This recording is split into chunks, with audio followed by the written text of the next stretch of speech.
Welcome to the Virtual Memories Show. I'm your host, Gil Roth, and you're listening to a weekly podcast about books and life, not necessarily in that order. You can subscribe to the Virtual Memories Show on iTunes, or use our RSS feed with your favorite podcatcher. You can find the RSS feed on our websites, vmspod.com or chimeraobscura.com/vm. We're also on Twitter at vmspod, on Facebook at facebook.com/virtualmemoriesshow, and on Tumblr at virtualmemoriespodcast.tumblr.com. You can support this podcast and get access to exclusive content with a recurring monthly donation via Patreon. Just visit patreon.com/vmspod and set up your level of support.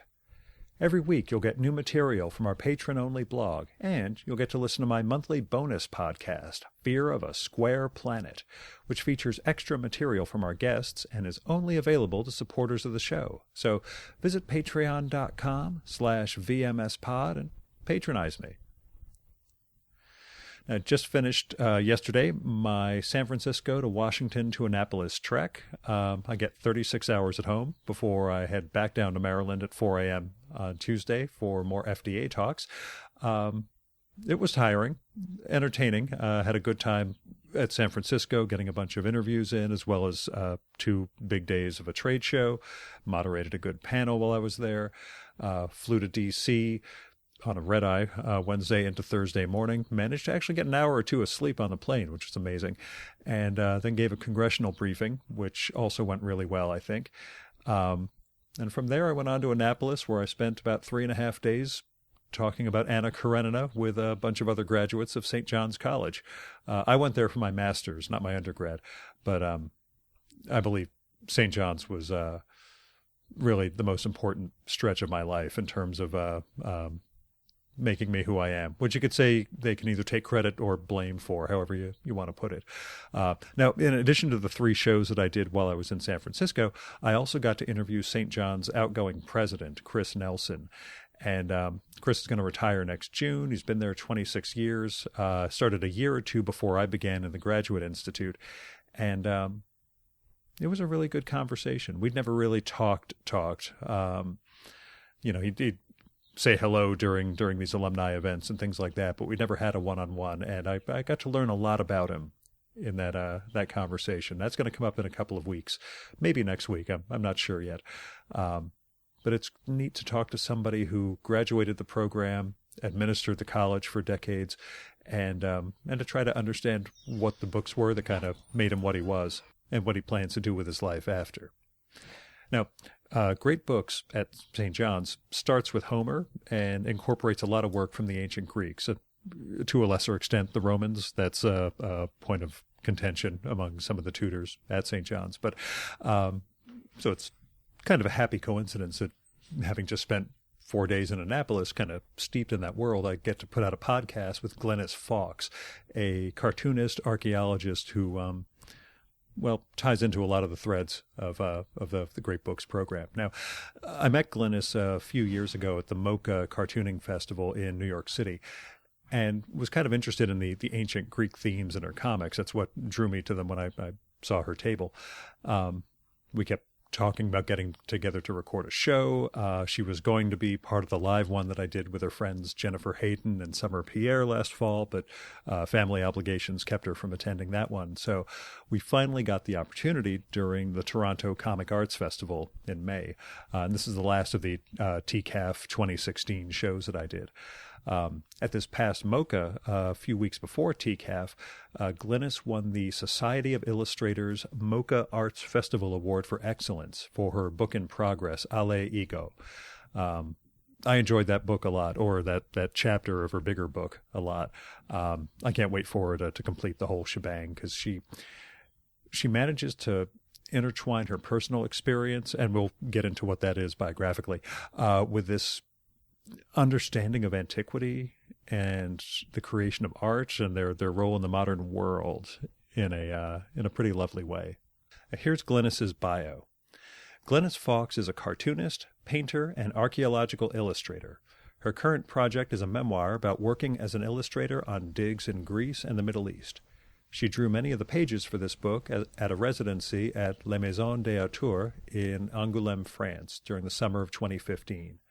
She recently completed 50 illustrations and the cover for John Franklin's Kairos the Divine Lyre, published by the Center for Hellenic Studies Press in 2016. And lyre is Lyre. Glynnis's background is in art and art history, a BA from University of Oregon, a BFA from the Pacific Northwest College of Art, and MFA from the School of the Museum of Fine Arts in Boston and Tufts University. During a Fulbright Fellowship to Cyprus, she published a book of paintings, Archaeology Lives in Cyprus, and a book of cartoons, Cartoons of Cyprus. She spent almost 10 years working as an illustrator on archaeological projects and excavations in Cyprus, Turkey, Syria, Israel, and Lebanon, and continues to work in Greece, where I think she is now, at least according to her Facebook posts. She began a doctorate at the University of Wollongong in Australia, but instead of finishing, married the famous archaeomusicologist John Franklin and had some children, now in school. She has exhibited paintings in Boston, London, Nicosia, Wollongong, and the Laura Russo Gallery in Portland, Oregon, and in Burlington, Vermont, where she now lives. She teaches a course in comics at the University of Vermont and drawing at Champlain College. Glynnis is a member of the New York-based webcomic collective ActivateComics.com and publishes on MuthaMagazine.com. And that's Mutha, M-U-T-H-A. And now, the Virtual Memories conversation with Glynnis Fawkes.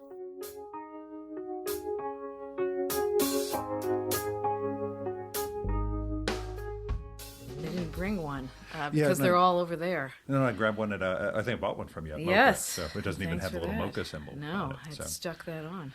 Which, probably is a good place to start. You won the Society of Illustrators Mocha Award for your new installment. I did. Yes. Should we say installment or book? I think a chapter of something bigger, but it stands on its own.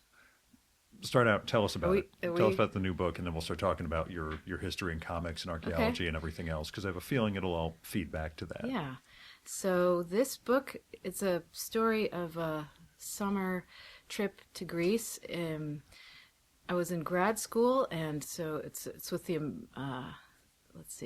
the American School in Athens. It was a 6-week trip through Greece, and it's the thing that really got me interested in doing more in archaeology and figuring out how I could, and how I became eventually an illustrator for a whole bunch of years in Greece and Cyprus and the Middle East. So.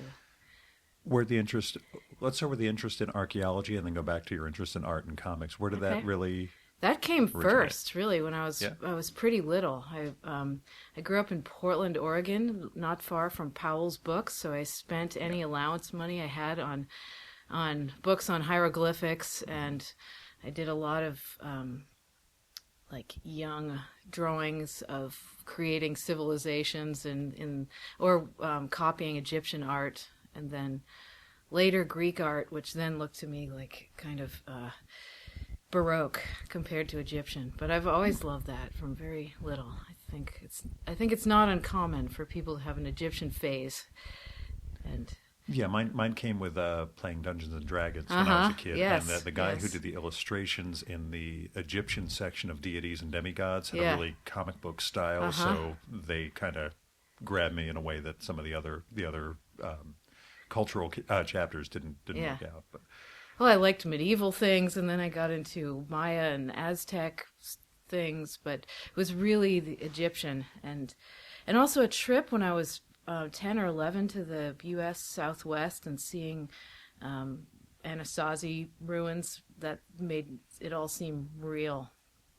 This wasn't a fantasy world that people shared. It was something that existed on the earth. And what really grabbed you about that sense of, I guess, continuity in history, and that people once lived here, or different people lived here? I think also the sense that we are here now, but human experience has gone so far back, and that all human relationships, love, death, I don't know, has gone on for so long. And especially if I'm from Portland, it's a new world, very on the edge of Western civilization. I felt like that. there wasn't much trace of native civilization. Portland is the house that I grew up in was 100 years old, but knowing that there are other cultures that are thousands of years old really interested me. Yeah, I have a pal who's Egyptian. We were talking about my going to Annapolis, Maryland soon. He's from that area. And said, "Oh yeah, it's very old." I said, Yes. "You don't have to humor me. I know that 1696 is old by American standards, Right. but by your standards," he said, "Yeah, if it's less than 2,000 years old, we don't consider it particularly." Sure, yeah. And the first trip to Greece occurred. How old were you? I was 27, Mm-hmm.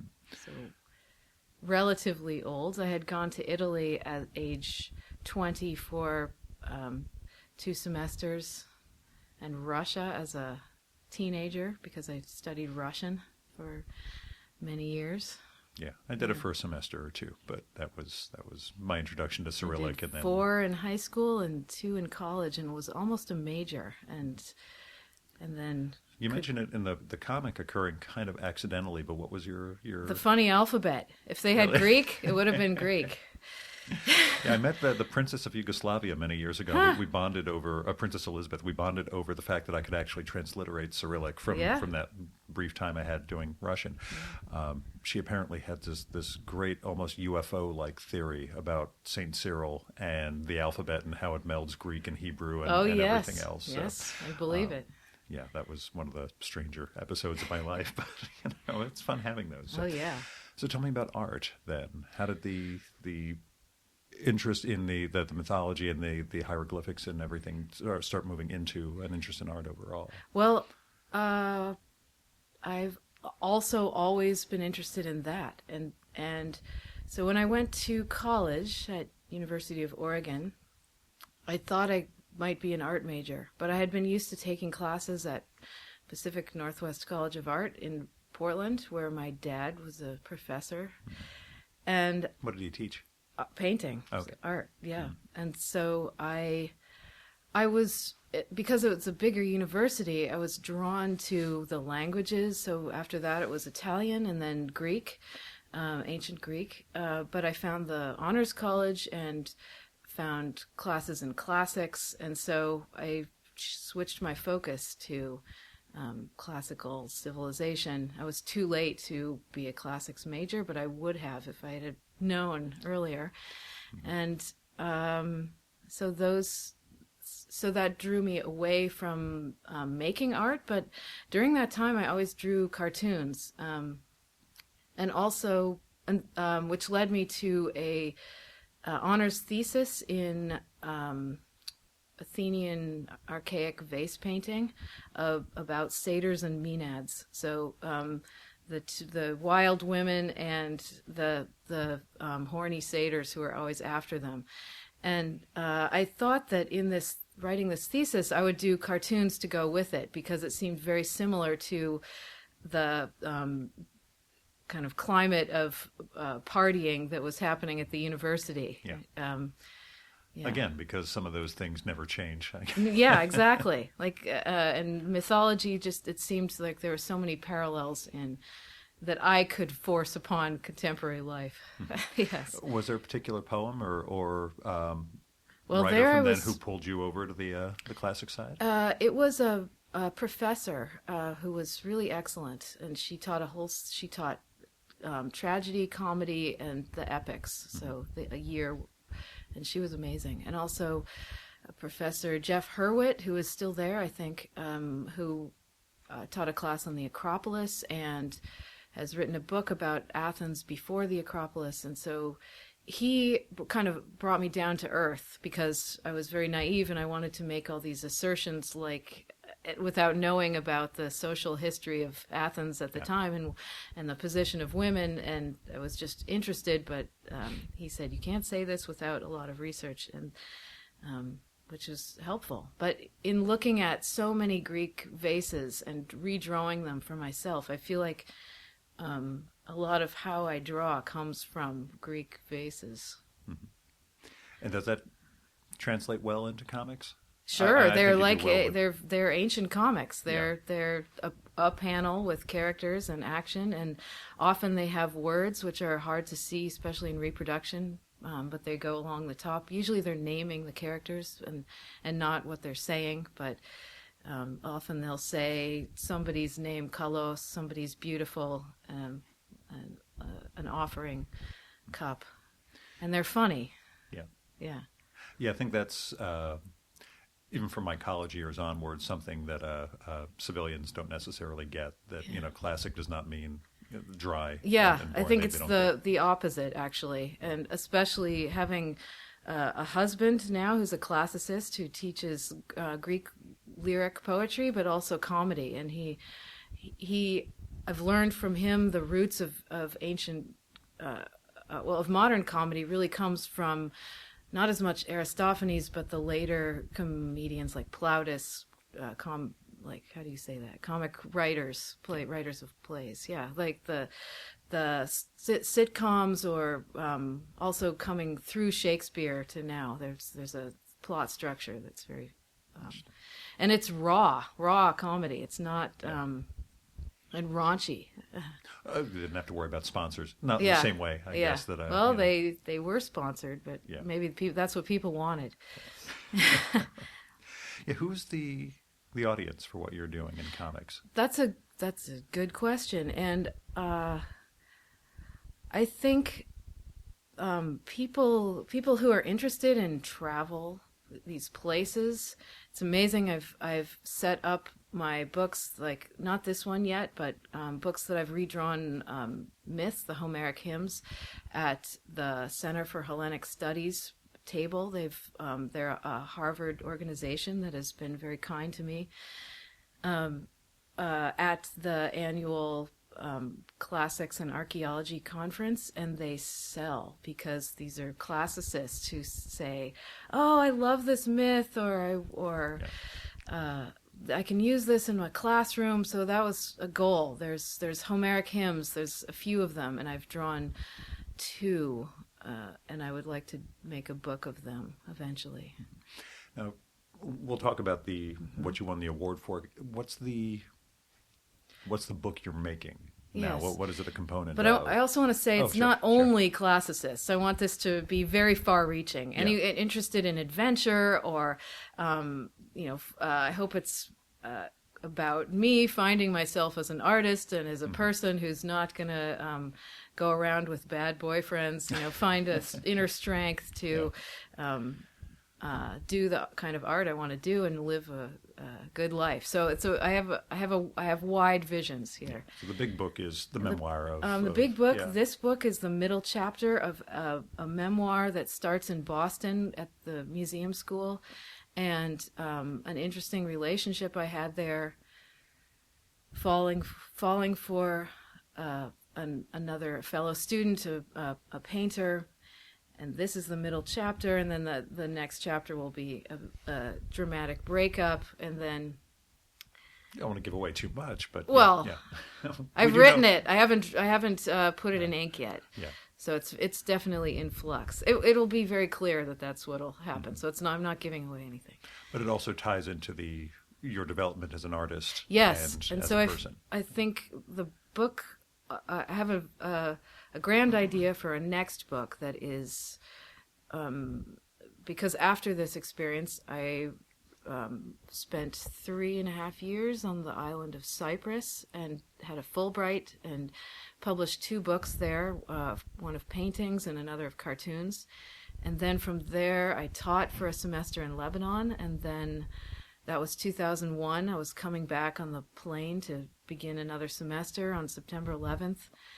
And even before I found out what had happened when I landed in Cyprus, I had decided not to do it because it was just a strange situation. They wanted me to teach history of modern furniture, and it's not my specialty.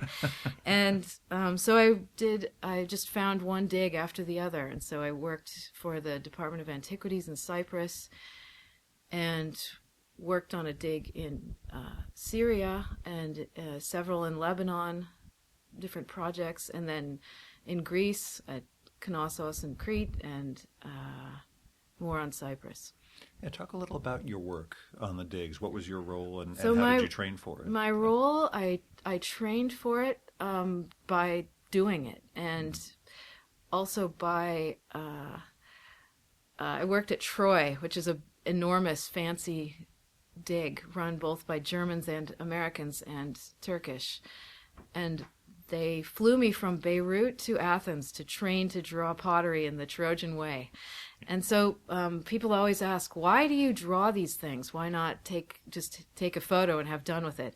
And the reason is that the drawings are very analytical. If you have a photo of a sherd that has a round edge, you can't tell how big it is, but you can put that down on a diameter chart and say, okay, this is 8 centimeters in diameter, and then I can draw the profile and reflect it on the other side to create a cup or bowl or whatever the pot was. Mm-hmm.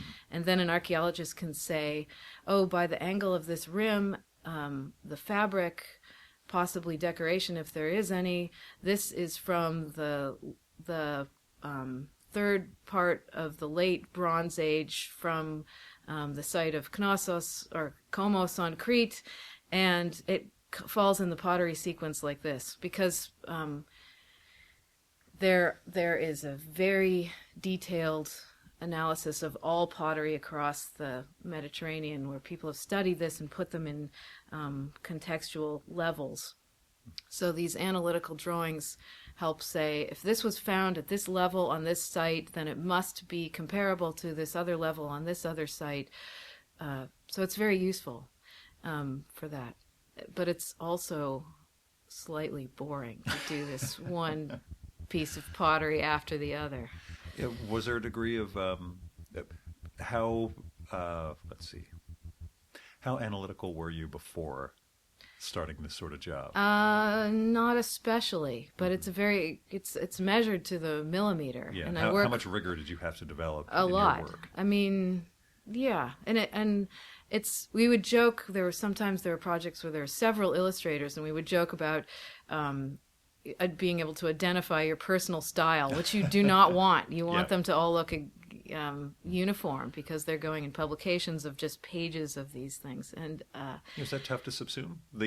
No, because the anonymity. It's I know it's the job. It's relaxing because there's no no one's saying you're failing in your creative expression here. It's more like just getting the job done. So drawing those for 8 or 10 hours a day can really it's meditative. I would listen to a lot of this was before internet was anywhere, so I listened to a lot of BBC World Service, and that was great. But at some point I got fed up with it, and I worked on an Australian dig in the site of Paphos in Cyprus, and through that connection I applied and went to a doctorate program in Australia at the University of Wollongong, and that was amazing. But there's a story to why I quit that, and that's what I hope the focus of my next book will be, how I met my husband and got into comics after a long series of dig romances that failed. Is there a whole culture of that? Sure. Because my friends who are war journalists and photojournalists say that that's the life. Yeah. That's just factored into the life there. Sure. So archaeologists tend to, Well, it's like you're isolated. Between some digs I've worked on were very small study seasons. Some are vast, 60 or 80 people, especially in Israel.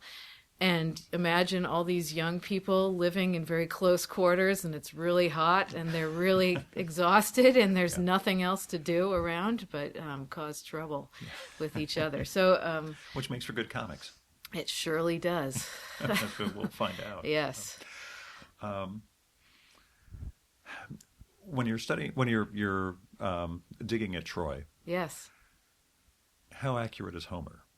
How much does Homer inform what is being found, I guess? Is there a way that this doesn't match what we thought we knew? This is a big question. There's whole books on this. Yeah. How can I say this in the most...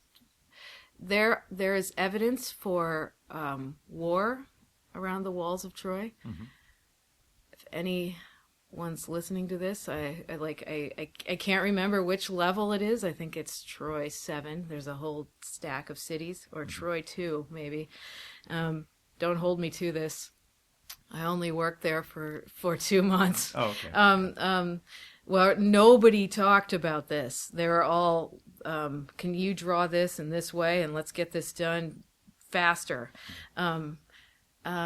So I don't know if I can answer that. Okay. I didn't know from your experience there if there was any sense of, how much the poem I think there's itself. evidence for a war, Yeah. and I think that our imagination of this site is so powerful that we want this to be true. And there's on the site of Troy, there's a huge trench that goes right through it down to the lowest level that Heinrich Schliemann cut, and he wanted to find out this answer was this real. And doing so, he destroyed more than he found because he didn't care about all the classical level, the later levels, and how the site was abandoned. And I know this. Another interesting thing is Troy is right across from Gallipoli, and so people, the peninsula where the horrible battles in World War I took place. So visiting that for a day was struck me very hard, and it was sort of more chilling than being at Troy, where you knew that this city had been destroyed by war. I mean, so interesting that they're right, that you could see from the site of Troy the monument, the huge monument of the all the Anzac yes, troops who had yes, died. soldiers of Gallipoli. It was a huge structure, so it's right across this peninsula. It's just very interesting that two sites of great devastation were so close to each other. And 3,000 years. Yeah, or so. and a strategic position in Mediterranean geography and politics. So someone brought to the conservator at Troy a shoe that they had dug up a farmer in their field in Gallipoli, and said, "Can you tell me about this?" And there was a foot inside. It was yes, it was 100 years old, but chilling. We'll go on to cheerier topics. I also worked in the American side, which was a post-Bronze Age. So we were dealing with the classical period, which is much thousands years later than a potential Trojan War. Yeah. Which make you feel a little bit, no, this, we're not focused on, death and mayhem. That's, right. That's, did you, I don't want to say feel like you contributed, but were you part of any of the dig itself, or were you more, again, handling what they were finding in terms of doing the drawings? Definitely need these drawings. Yeah. So I feel... I just mean, contributing to the physical act of digging and clearing no, stuff. I didn't. I dug for my first dig. Just it was in Israel in a program through Tufts, where the museum school in Tufts, with Jody Magnus, who's an amazing archaeologist. It was the first dig. I dug for one day. And I remember saying, "Jody, isn't there something I can draw?" Better use of my talent. Yes. Yes. Yeah. And there was. And so that started it. Good. Okay. Yeah. We got the start of that. What's your start with comics? How did you first discover it? I always have been interested in comics. From reading The New Yorker, my parents had that, and New Yorker collections. I would just study those as a little kid. Like I think of Roz Chast reading Charles Addams, and I was doing the very same thing, except reading Roz Chast, and Linda Berry, who was in the paper in Portland. She started out. She was at Evergreen or something. Yes, exactly. So, yes, and collecting her books when I was young, and also my dad gave me Smithsonian collections of old comics and the Katzenjammer Kids, or Popeye, or Lionel Feindinger. And so I read all of those very eagerly, and then started drawing my own, and they were very much single panel like the New Yorker style. A lot about, especially in college, the funny relationships. And I drew in high school with friends. We made a newspaper, and I'd have comics in that. So I've always done them, but then art school makes you very serious, and college, and so there was just no place for them. But actually, in grad school, where my book takes place, my thesis was a half comics. It was half paper constructions of archaeological sites that involved little figures and watercolored buildings and plants, and it was very strange, and comics. Mm-hmm. I know you teach comics yes, now in university. Yes. Do you resent the fact that didn't exist back when you were studying? Or do you at least let the kids know that, keep in mind, this wasn't around? Yeah, I have said that. Yes. I think I have never thought of that, actually. But it's really been in the past 5 or 6 years that I've realized that I've come to this comics world where there's TCAF or MoCA or SPX. I just didn't know about them. Partly because I was abroad. I was in Cyprus and then Australia, and then I had little kids.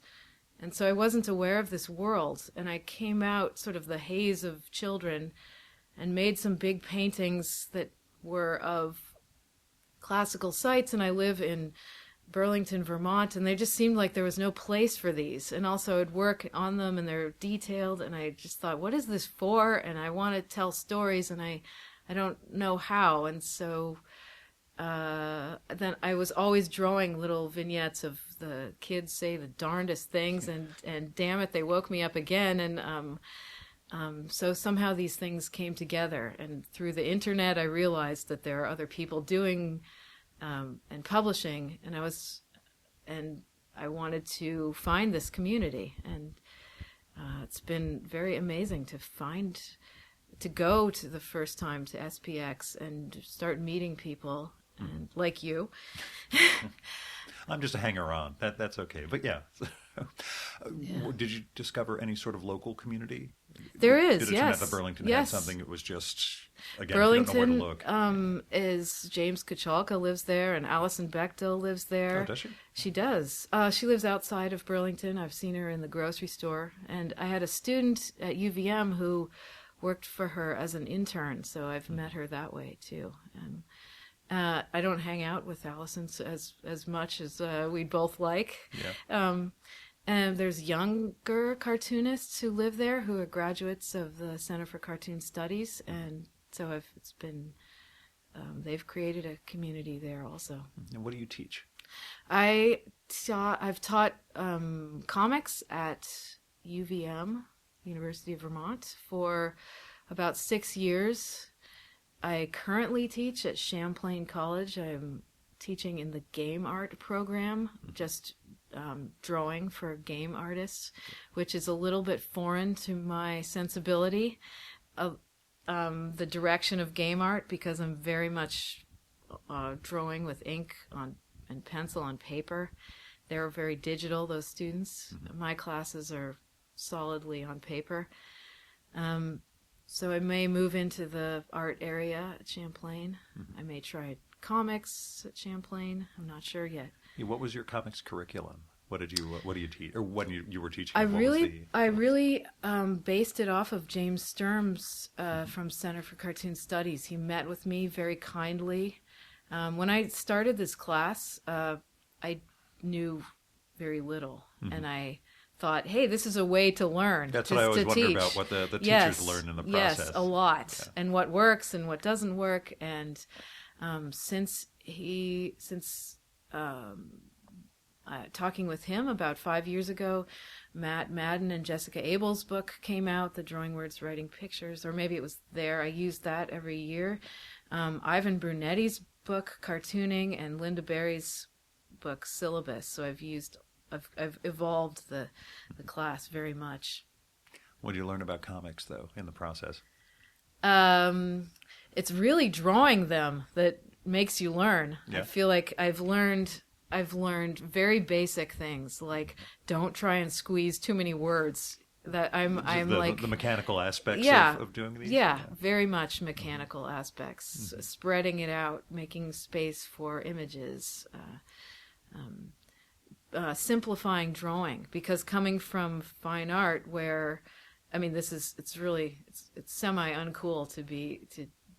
No, I can't say this. No, to draw, to be representational. It's one thing that sort of drove me away from the world of fine art is that I wanted to make representational work that tells a story. And there are artists now, and some of whom I graduated with at the museum school, whose work I admire tremendously. But I was more interested in seeing them in a book and in a series of pages than a single image on a wall, at least for me. Much more far-reaching, and for me, I can dive in to a story much more. And just, fine art itself is just too generally prefers the abstract at this point. Well, no, because the everything form exists. doesn't There's a strong community of or showing of representational artists now that is amazing. Yes. Now you spent last summer in France. I did. Tell us about the experience, what you did, and how you got there. That was the best thing that's ever happened. It was the Maison des Auteurs in Angoulême, France, which offers a residency program for artists, comics artists in particular. Mm-hmm. And so it was a studio space and an apartment in this small comics town. They have a very big festival every year in January, I think the end of January or February. I have not been. I would love to go to that. But what helped being there so much is sort of upping my game, because I couldn't believe they'd accepted me, and then to be in a community of other, especially European cartoonists, and they come from a very I think where I come from is maybe a little bit unusual from the superhero tradition. I owned 2 X-Men comics because of a cousin. But that's what I was raised on when I was a little kid. Yeah, so, I know. Yeah. I liked them. But somehow it wasn't. It was from him and not my own thing. And so this European tradition of beautiful illustration, unashamedly beautiful. There's a kind of punk tradition also that exists in the U.S. Like, I'm gonna just dash this off and Xerox it, and here's my comic. Yeah, the whole minis. Yeah, and I feel, especially coming from classics, that I can't do that, but I am a slob, like, and lazy underneath all of this, and so I wanted to make, I just wanted to raise higher what I do, and working around people I admire really makes you think I can't. If I'm working at home in my studio, no one's going to see it except my family, and they don't especially care. But I want to make it amazing to other people that are around. So yeah, do you have a I don't want to say a beta reader, but do you have a set of people in mind when you're working on something that, I bet this is going to knock their socks off? No, I wish. I mean, I gave this book I hope they don't humiliate me, I guess is the flip side of that. Yeah, both of those. I gave this to Summer Pierre, who I know you've talked to, and she was very helpful with edits, and as well as Jennifer Hayden. I haven't heard from her too much. She's very busy with her own book. Yeah, Matt Madden and Jessica Abel, who were there. My studio mate is Cynthia Bonacosa, and she's a Brazilian ex-doctor who turned to comics. And Julia Sagmarola is here at TCAF, just published a book in Italian, and she is also her work was very good to see. She did something amazing where she drew thumbnails of her entire book and put it on the wall on sticky notes. So her whole wall was her book. And I want to do that, but I already had it thumbnailed on the large paper, and I kept adding pages, which would upset the 2-page thing. So it was also amazing to be in Angoulême and go out with cartoonists who would say, I don't know if anyone said this, the page is the thing. No, it's the spread. You have to plan the spread completely and the page turn. And Santoro, Frank Santoro, when I saw him speaking once with Dash Shaw in a panel, he was really going into the geometry of the page. Yes. And the sweep of the eye. Yes. And there were things I'm like, maybe that's a little too formalized. But, I had a small fight with him about the comics that aren't in panels and sort of swirling, and I've tried that, and somehow actually the grid really helps. Yeah. Thank you, Frank. What's your drawing, the drawing process and the style? I asked, on the basic level, having talked to Chester Brown a couple of days ago. Chester literally is a panel a page, and he just works from that and then composes them onto the actual comic page. Are you drawing essentially? I am drawing a whole page at once, pretty much, and I should. I should do a spread. I've just, according to my Angoulême pals, but somehow I keep it to the page, and I think about it because if you add another page, then the whole thing goes, and they all the pages are, which I think happened in this second printing, because I added a page here and then So mine's out of date. The version I bought at Mocha.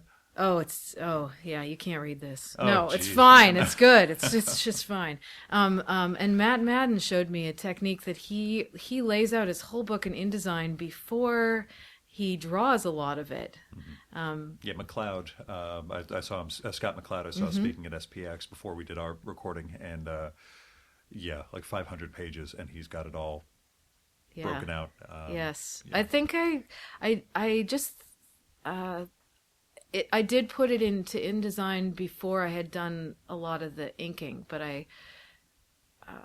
think working on paper has always works for me the most. Have you tried drawing digital at all or no? No. I mean, I have, and I part of this prize was a new Wacom tablet, which is most excellent. But really, my drawing, I just feel better drawing on paper, and I really want to keep most of this work on paper, and then I'll fix it a little bit, and if I've misspelled something or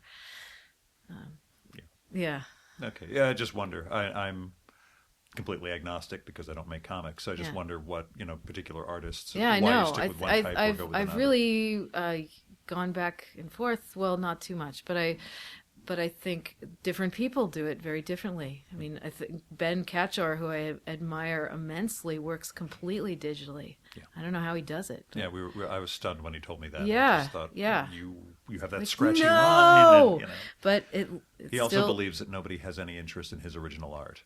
Yeah. Yeah, he'd said, nobody wants to see the old. So I was like, no, I think actually everybody wants to see what your original drawing looks like. I think so too. But he's Ben, and he makes great comics. However he does it. Yes.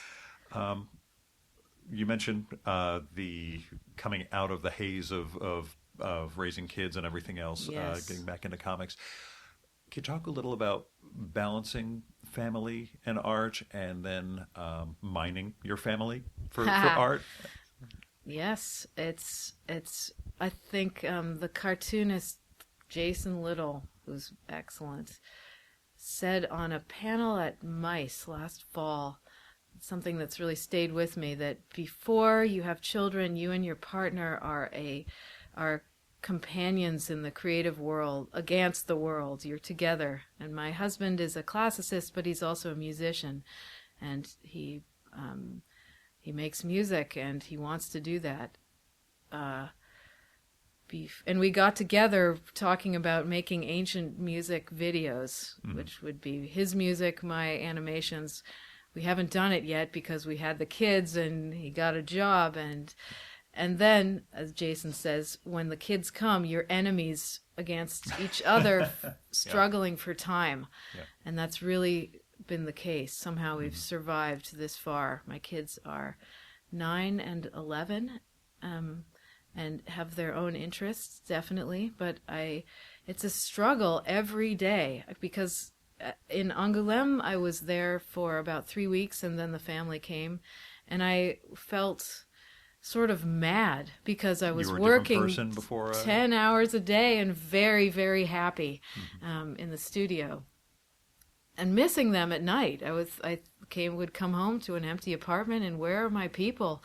And there was no internet there, so in the apartment, so I couldn't do anything about it. But I really like my work time, and but I love the family. So it's a new balance every single day. And then the act of we'll say incorporating them into your work as opposed to mining them for material. Well, either one. I like, if you didn't want to be in my work, you shouldn't have acted that way. Or been born. Yeah, or be born. But, yeah, my husband says we're just like borderline people who should have had children, because we both want to do our work, but I wouldn't go back. Yeah. And I draw comics about them almost every day. And some of those are on mothemagazine.com. I would like to do something more with them. I'm a year behind in posting, so look for another collected edition of these comics. They're very, they're right in my sketchbook. I draw them with a brush pen, without pencil, and so sometimes I have to put them together in Photoshop if I have to redraw a panel or correct my sloppiness. So they're not worked out drawings like I've done in this Ale Ego book. So it's a different way of working, more quick, because they're sort of more they're moments in time as opposed to a long sweep of time. But if I've done this for years now, I hope they'll build up to be a big picture of their childhood that they can resent for the rest of it. Because I'm not holding back. I'm not making them look sweet. They're often They're being kids in real and life. And they're especially my son has said, "Don't ever draw me again." And I have sure. And I'm sorry, Sylvan, but I keep going. Have they seen your? Sure. Have they reacted? Besides that, especially little books I've done, which I have self-published mini comics. I have 3 or 4 volumes of them. They're I don't know, 80 pages or something like that. They laugh at them. They think they're funny, most of them, because they're about themselves, their younger selves. Yeah, and I did a book about a half year we spent in Jerusalem, and they love that because they're this is 4 years ago, so they're much littler. Yes. So for now, until you break them out when they're going to the prom and show their date, look, these are all the comics I did about them. Yeah, I will not do that. So you think you've got a few years. Well, I'm sort of banking on the fact that children are naturally uninterested in what their parents are doing. Yeah, are they showing any interest in either the art or the music as Absolutely. far as proclivities themselves? Yes, definitely. And both of them. Yes. Helen, my daughter, they both draw very well.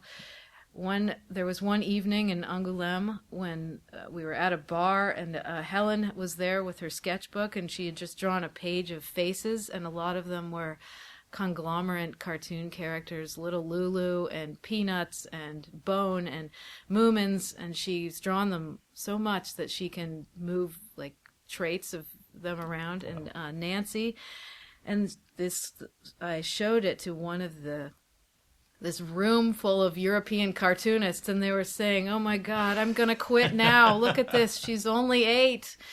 And I'm not going to quit, but her drawings are so lively and uninhibited and correct, real, that I'm impressed. Yeah. Again, you got something to look forward to, Yeah, getting and also strive for, like, if only I can make mine. Yeah, how has your work improved? Or how has it progressed over the course of your cartooning career? Well, I think... What have you gotten better at? Well, I think people can argue this. Lettering. I've had a friend in Burlington who said, this lettering looks like a nice note for your kids. You've got to work on creating your own. And it's a balance between, this is just how I write and lettering. So lettering for sure. I think working with space. I'm very conscious of not cramming too much in a panel, although I still do it. More wide open spaces, because I really enjoy that in other comics that I read. I would hope storytelling, but I'm not sure. I don't know. Because the story's still in progress. Yes, the big story. And it's. I feel like I know what to draw, but the storytelling is definitely the thing that is more like meandering through the dark and finding my way, which is why an editor is very helpful. Who were the either cartoonists or prose writers who were influential for you? I mean, besides the ones you mentioned, growing up. Yes, but, yes. Who Currently, influences you? Well, I can't say this in a particular order. And so I've already said a few. Marguerite Aboué is here, and I've just read Aya in Yop City, and I just love that for all the plots that are crossing each other, and the drawings, which are done by her husband, I think. I love those also. Another one, the one that really influenced me, this came out a few years ago, is Uli Lust's book. The Last Day of the Rest of Your Life. Yes, that blew my mind, and in the sense that this book is the book I want to make of my own version, because it's and it has similar themes. She goes in much further dark places and makes me feel very bourgeois about my I was thinking that when I was reading it, you have the scene in Italy where your character is drunk and kisses a boy. I'm like, that's and I thought of Uli's book could where things go went a lot worse. Yes, it didn't, and much more protected and self-protected life than Uli. But the way she draws and her use of the tone and the story and how it flows across images was very much an influence. Mm-hmm. And let's see, I'm trying to picture the stack of books that I have at home. I'll ask you later who you're reading. That's Oh shoot! I thought this was that. That's sort of well. This is more in terms of influences as far as storytelling goes. As far as even when you were developing. Actually, did you read Eddie Campbell's Bacchus? I've read parts stories? of it. Okay. Yeah, because I wondered. No, it's given not the a timeline special. Also, they were kind of overlapping. Yeah, but yes and no. Yeah. The Last of the Summer Wine, about 20-page story of his. Yes. It puts me in mind of that's true. Spiritually, what you're working. Yes, on. very much. You're right. Also, I think of I read it in Angoulême when it just came out. Sam Zabel and the Magic Pen. Oh yeah. I don't know about storytelling, but just a book that I liked. Yeah, Dylan. Had you read Hicksville? Yes, okay, yes, good. certainly. I never like to assume, people have read some of the big formative stuff. Yeah. But yes, that notion, which I think Angoulême is, of a place where comics is the common language for everyone. Yes. Which sounds like what you discovered and what you've evolved into is kind of our version of heaven in some weird way. Yes, it is. Until you're actually here, and then it really sucks. But I'm just kidding. It's okay. And this is your first TCAF.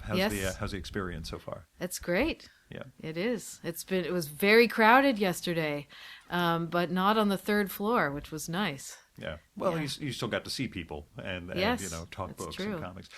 Is there anyone you got to meet besides Marguerite? Who I haven't. I didn't meet her. I met Barbara Yellen, whose work I really admire also, and watched her. It was on Friday. Watched her draw a little bit, and I hope to go exchange books somehow with her today.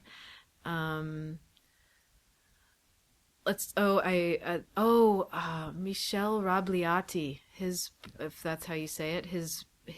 I just bought his new book. Paul books. Yeah. I love his books very much. I've never read him, and everyone here loves him, and Yes. I just feel like it's one of those. When I start reading it, it'll be the God damn it! Why didn't I read these? 10 Who years knows? ago? And, Who knows? But the story is so engaging and slightly irreverent, and his drawing is somewhere between very stylized and accessible. It's just really. Every time I read his, I think I want this. Yeah.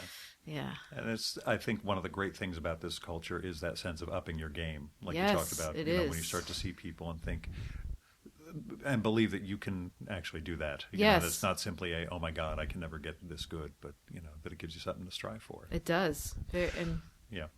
So I'll let you get back to TCAF, Glynnis Fawkes. I'm waiting for the next installment. Actually, do you have any time frame for the next piece or the book year, itself? because I've applied to I'm going again to Angoulême in 2017, hopefully for 3 months. It's a negotiation with the family.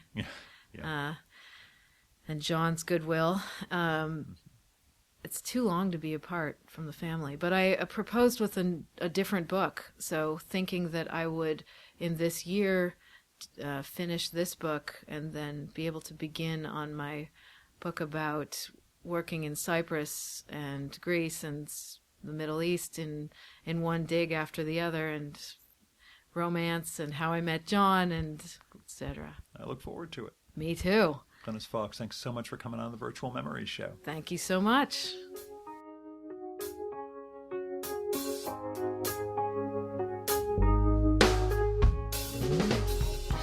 And that was Glynnis Fawkes. Her website is glynnisfawkes.com, and I'll spell that out for you. It's GLYNNISFAWKES.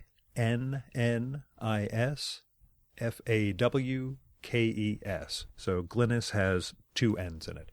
She's got lots of material on the site, including her comics, illustrations, paintings, book covers, her comic blog.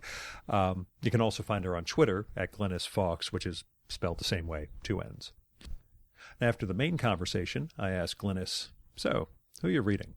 If you want to hear her answer to that, you'll need to become a supporter of the Virtual Memories Show so you can get access to our monthly podcast, Fear of a Square Planet. You can do that at patreon.com/VMSpod or at paypal.me/VMSpod. I've got all sorts of goals and goodies in place for supporters of the show, including that bonus podcast, patron-only blog, looking to do a series of ebooks if I can get up to a certain level of monthly contribution, and more. So go to patreon.com/VMSpod and support the art of fine conversation.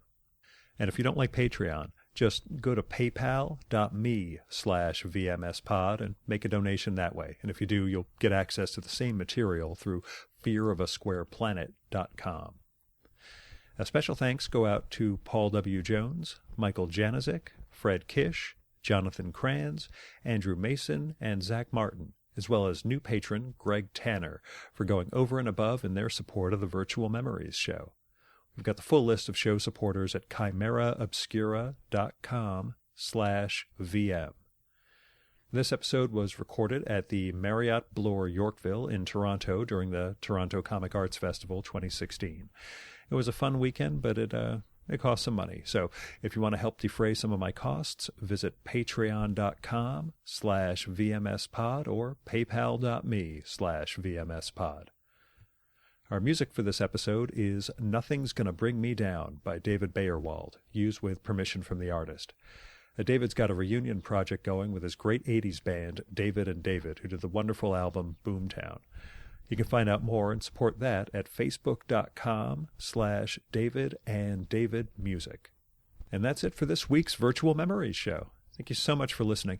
I'll be back next week with another great conversation, but I'm not sure which one.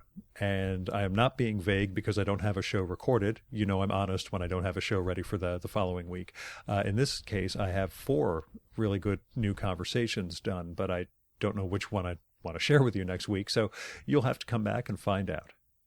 Until next time, you can subscribe to the show and download past episodes at the iTunes Store. You can also find all our episodes and get on our email list at either of our websites, vmspod.com or chimeraobscura.com/vm. You can also follow the Virtual Memory Show on Twitter at VMSPod, on Facebook at facebook.com/virtualmemoriesshow, and at virtualmemoriespodcast.tumblr.com. And if you like this show, please go to iTunes, look up the Virtual Memories Show, and leave a rating and a review for this podcast. That'll show Apple that we actually have listeners, and it'll help us build a bigger audience. And until next time, you've been listening to the Virtual Memories Show. I'm your host, Gil Roth, and you are awesome. Keep it that way.